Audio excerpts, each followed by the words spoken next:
deskriptifkan. Misalkan lagi warna, bagaimana warnanya?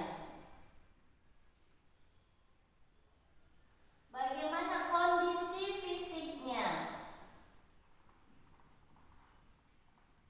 Ini hanya sekedar untuk mengarahkan biar objek yang kita deskripsikan itu lebih jelas.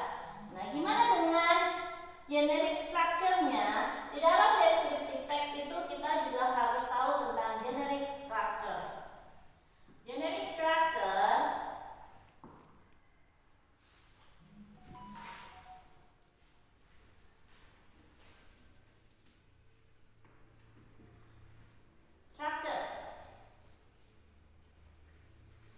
generic structure ini gimana sih?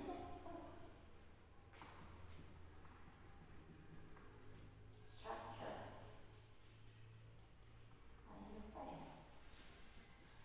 Generic structure, ya. Yang pertama adalah identification.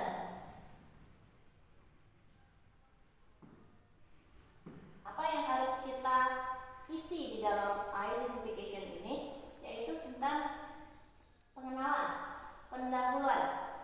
Benda apa yang harus kita terangkan. Misalkan kita ngambil ini artis ini. Siapa namanya? Artis ini namanya Pharrell.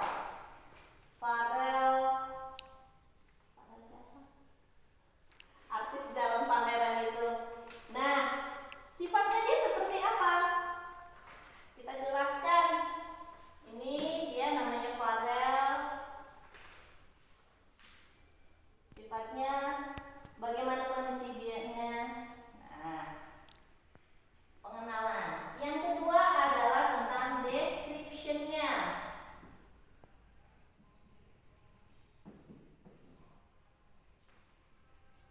Seperti apa dia itu?